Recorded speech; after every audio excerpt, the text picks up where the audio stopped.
Tony's show of the day. It's Tony's week. I'm wearing flannel. You know the drill. First up today, Dear Evan Hansen. I've talked about this show before a little bit, but I've been able to sit with it for longer since then, and I'm gonna talk about the plot a little bit with this one, and this is one of those shows you don't want to know the plot. Like, it's worth it to be surprised. So if you haven't listened to it yet, do that first and then watch this video. Then again, why you'd be watching a video about a show that you haven't listened to yet, I don't know. But, you know, people are weird. You might be weird. I'm weird. Whatever. Evan Hansen. Definitely a huge front runner this season. I mean, they're, you know, just go on Tumblr and type in Dear Evan Hansen. This show has maybe one of the biggest fan bases of shows on Broadway right now. I'd say it's definitely Evan Hansen and Comet with the most passionate fans out there. And rightly so, it makes sense, especially with Evan Hansen, because it's had,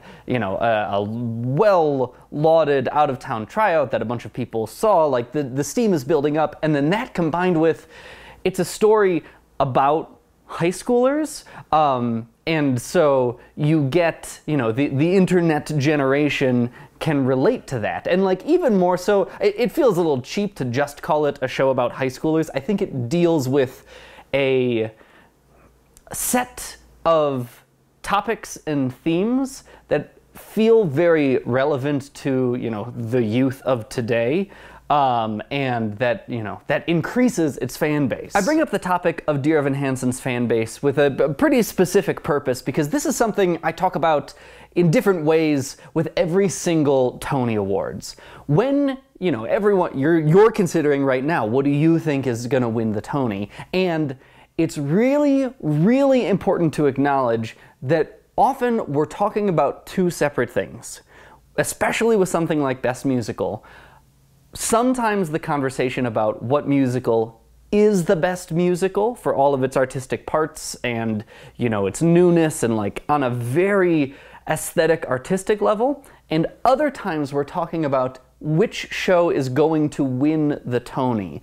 And these are similar and related, but slightly different things. The reason they're different is because the people who vote on the Tony Awards generally, and this is a huge stereotype, so, you know, apologies, but generally that group of people swings a little older, and this is a musical that appeals very young, as far as the theater-going audience, the traditional theater-going audience is concerned, and that's important to take into account when having that second conversation about who's going to win the Tony. Not to say that Evan Hansen wouldn't deserve it. It's a great show, and, you know, like, Tony voters aren't stupid. They live in the world with internet and with children and, you know, where high schoolers exist in real life. But I do, it's just a thing to keep in mind. Anyway, let's talk about the show. So, Dear Evan Hansen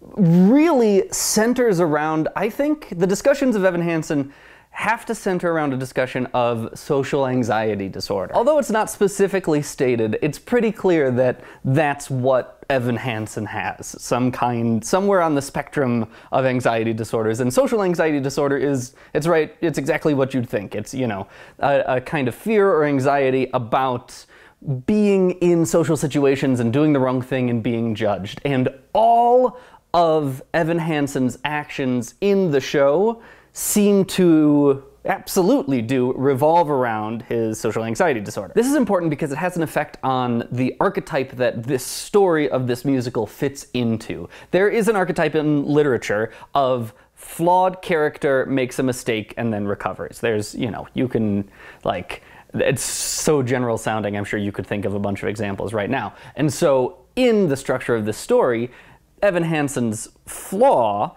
is that he has social anxiety. Not calling it, like, you know, no judgment based on that, but that is portrayed as the thing that makes him separate from the rest of the world he's around. And because of his anxiety, he makes these choices that propel the plot, which snowball into a mistake, and then we watch him attempt to recover from these things. And so the crux of the story, the way you find sympathy and empathy for Evan is you have to have an assumption that the choices he makes at the beginning are a little more out of his control, and the choices he makes as the show goes on become more and more actual cerebral choices that he, physically, intentionally makes to change his situation and his status. And this is why this show has a very contemporary appeal,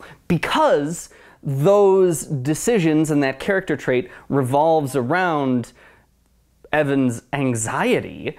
It normalizes a quality that, used to be stigmatized, certainly still is to a certain extent, to a great extent. We don't talk about anxiety and social anxiety and these kind of, socio-behavioral differences of the brain. And, we are in a culture where we are trying to normalize therapy and trying to make it okay to talk about, our depression and our anxiety and all those inner machinations of our mind. And to assume that for Evan to be a sympathetic character, the audience must find some way to normalize his anxiety, which is something, that's a sea change we're seeing in actual society right now. And I think that's one of the very appealing underpinnings of this plot, is that it's reflecting, I said it in the survival guide video, but it's hyper contemporary. This is something that is like happening in our society right now. And that's what trickles down into all the super self-reflective songs that Evan sings to and about himself throughout the show. And because they're so emotionally packed and charged, that gives you great lyrical, paint strokes, brush strokes to choose, which in turn makes your show more powerful. Like that's, it is the tent pole holding up the things that people like, that make the show so, make it a front runner, make it so moving, make it the sort of thing that people feel like they can relate to. And that turns into all those beautiful little lines like, pretend I'm more than these broken parts, or like near the end, like, well, at least today you're you. Like that, it's cool. It's one thing that turns into all these things. And this is the thing I think you should do, person who watches musical theater videos on the internet, is delve into these shows that you like or shows that you don't like and figure out why. Like, what is it in the structure or the writing or, the thematic underpinnings of it all that makes this show something that affects you emotionally. I think with something like Evan Hansen, what you're going to find is, although the content of the plot is really new and contemporary and like very appealing to a, 2016, 2017 crowd, the theatrical strategies it uses are centuries old. I mean, Evan Hansen's cast, which is real, I learned, by the way, they put it on him every night and it's real, that's crazy, but his cast is Chekhov's gun. For those of you who fell asleep in theater history like me, Chekhov said if there's a gun on the wall during Act 1 of the play, someone's probably gonna get shot with it in Act 2. And that's his cast. The whole, like, it births the whole, it's on the poster.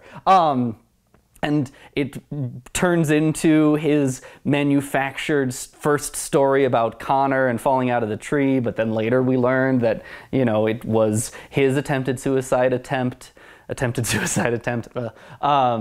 And, then that draws parallels to why he, finds some maybe relationship with Connor who he didn't actually know. Like, these are things that good plays do. And once you start looking for them, once you start finding them, I feel like it helps increase your enjoyment. It gives you it's a meta-analysis. It's what I love to do. It's why, I have a musical theater YouTube channel. Evan Hansen is definitely a front runner for Best Musical. It's certainly in my top 3, and I can't make a decision on it at all. One of the things I do find interesting production-wise about this show, it is so much, the performance is so tied to Ben Platt, that I wonder if the show is going to have a life beyond him, or if he's going to stick with it for a while.